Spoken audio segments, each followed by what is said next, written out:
Thank you, Brandon. I've been looking forward to this story all day. A hybrid air show stole the skies today around Kern County. Many people probably saw it. Edwards Air Force Base changing the way they do things this year because of COVID-19. Instead of having people come to the air show, they're taking the air show to the people. 23 ABC's Jessica Harrington joins us with a look at the air show from the base. Yeah, we are out at Edwards Air Force Base, just outside of base operations, and this is where the air show started and ended. Now, you probably saw it from the ground. Now we're going to show it to you from the sky.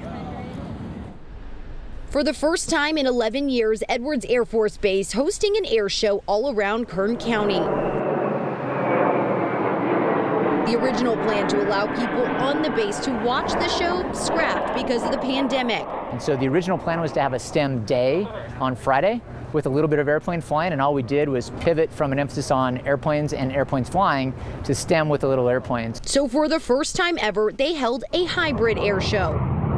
Monday through Thursday, virtual science, technology, engineering, and math, or STEM courses, were held online for students. So rather than just being a way to excite kids, it's a way to engage kids, right? To be able to get them really excited about STEM. Officials say they reached around 25,000 students, and Friday and Saturday's air show is the payoff for that learning. Hopefully we inspired at least, one kid out there to go for their dreams. The Aerospace Valley Hybrid Air Show flying above Tehachapi, Rosamond, Boron, Bakersfield, and more Friday. Just under a dozen aircraft in the sky, including a C-17, which 23 ABC got full access to. The back of the C-17 opened as crew members waved to crowds below, and inside the cockpit, pilots making sharp right and left turns for onlookers. One of those crew members, Captain David Guerrero, a Delano native who's now a test flight engineer at Edwards Air Force Base. Every time you see a military aircraft fly over, it's someone working here, working on the next advancement of technology. Officials say Friday was all about innovation, technology, and connecting with students, many of whom are still virtually learning. What we were hoping to do with this, which it looks like it went really well, was make science, technology, engineering, and mathematics, but make it real, right? And to be able to deliver it in a way that maybe they haven't seen since the school year started. And if you missed any of the air show today, of course, we have more on our website, turnto23.com, and on our social media pages. And the air show isn't completely over. Tomorrow, they'll be out in Antelope Valley if you want to check that out. And if you missed any of that STEM learning, that is also still available online. We'll have a link to that on our website. At Edwards Air Force Base, I'm Jessica Harrington, 23 ABC, connecting you. Not a bad office for the day, Jess. Now turning to Saturday, which is World Mental Health Day, and 23 ABC is sponsoring the Kern County National Alliance of Mental Illness Virtual Walk, where the community can help raise awareness by mental health illness, all while being safe. And 23 ABC's Bain Froney spoke with event organizers about what to expect. Bain? That's right, I spoke with NAMI, and they told me that while this walk is going to be virtual this year, the message is still the same. So now the president of the Kern County National Alliance on Mental Illness says the virtual walk is not only about raising awareness, but it's also an opportunity to support those who may be suffering from the illness, and a reminder that they are not alone. The walk will take place on Saturday with an opening ceremony, which will be at 9 a.m. on Zoom. An official opening can be seen on the NAMI Facebook page at 10 a.m. Our NAMI Walks is about spreading awareness, promoting awareness. It is about reducing the stigma that is associated with having a mental illness. We want to take a public stance to let people know that it is okay to not be okay.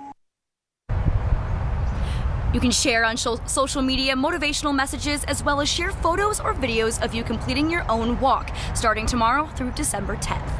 So coming up at 9, more on how you can participate along with resources for you if you are struggling with your own mental health. For now in Bakersfield, Bain Froney, 23 ABC, connecting you.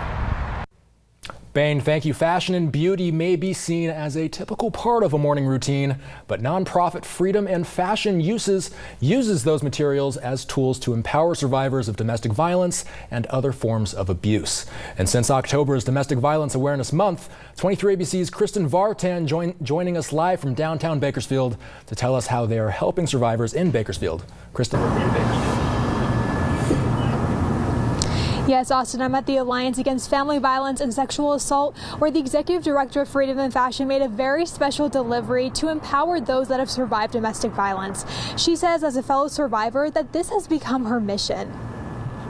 When I would look in the mirror when I was in that marriage, I didn't recognize myself. So the more that I consciously started to find myself in fashion again, when the external represents what we hold inside, things just start clicking and make sense. And it also communicates to the outside world, and it helps us to send and receive the messages that we want. For the past 6 years, 32-year-old Laverne Delgado has helped communicate that message as the Executive Director of Freedom and Fashion, an organization that utilizes fashion and beauty to help a woman heal from sexual assault, domestic violence, and human trafficking. When we utilize fashion and beauty as language, it helps us to catalyze that transformation that may not be available otherwise. Usually, Delgado and the nonprofit hold personal and professional rehabilitation sessions and annually host fashion shows where the survivors are models and the designers behind the looks. Every year, they help about 500 women. But since the pandemic, Laverne has not been able to hold in-person meetings with survivors.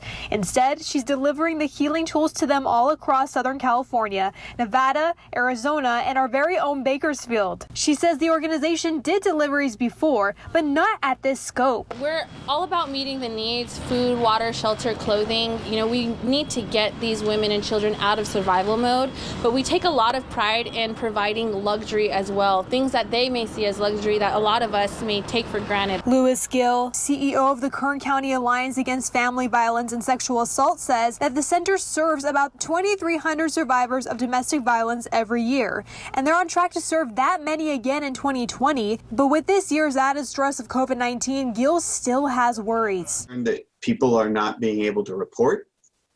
I'm concerned that children that normally have teachers and other